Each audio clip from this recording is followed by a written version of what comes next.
Welcome to ESPN's Feast Week, presented by Lowe's.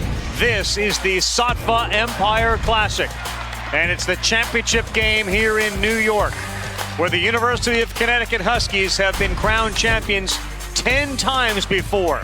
They got a chance to make it 11. A battle of unbeatens in a top 15 showdown.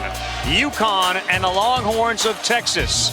How these two teams get to this spot? UConn used a balanced attack, in particular from its backcourt, Tristan Newton and Cam Spencer. Tristan Newton was big time. 23 points, 11 rebounds, 6 assists. Young man was plus 23 the other day, and then the Rutgers transfer, Cam Spencer, came off not only talking that trash, he was knocking down that shot from the outside. This team has the DNA of their head coach and Bobby Hurley. They have a legit chance to win another championship. They won it by 20. Texas, a nail-biter. They got the ball to this guy, Max Asmus. And the former Summit League Player of the Year buried it with 0.4 seconds to go. It was spinning like a top, and yet it found the net, and they won it 81-80. So here we are in New York. UConn has played in 3 venues more than any others. Storrs, their home court, Hartford, and this place. And it will be a decidedly UConn crowd, which means Texas is going to have to deal with that as well. And one other bit of news we'll get to in a moment on Texas. But let's start with the defending national champions. What you've seen so far, you just said they could be a repeat champion. Why? They have a legit shot. And when they get Stephen Castle back, it'll be a different backcourt. But this backcourt right now with Tristan Newton and what they play, Caravan, they do such a good job of sharing the rock. And Newton is built differently, y'all. I'm going to tell you, he's built differently. He's a guy that will scrap defensively. I know last year there were questions around his play, even though he did win a championship. But he came out ready to shoot, being aggressive. Like I said, 23 points, 11 rebounds, 6 assists.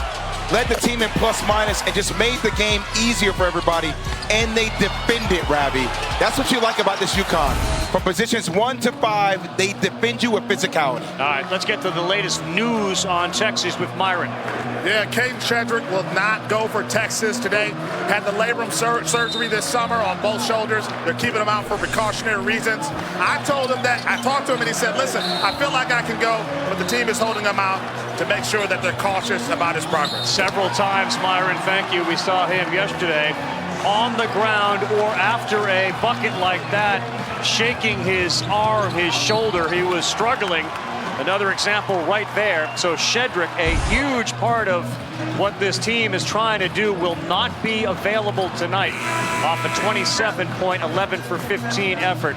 And look, you got a 7'3" guy in Donovan Clingan. You got Samson Johnson coming off the bench. It wouldn't surprise anybody if Bobby Hurley tries to go tall. On the other hand, they got a bunch of guys that can shoot. If they make their outside shots for Texas, it could be a big challenge. Yeah, I just feel like Texas is going to miss a guy like Caden in this game because of his basketball IQ. I mean, he fouled out both Dennis Evans and Hunter Hatfield of Louisville just off basic ball fakes and great footwork. So 27 points that you will not have from one of your most highly skilled players is a huge deficit for Texas.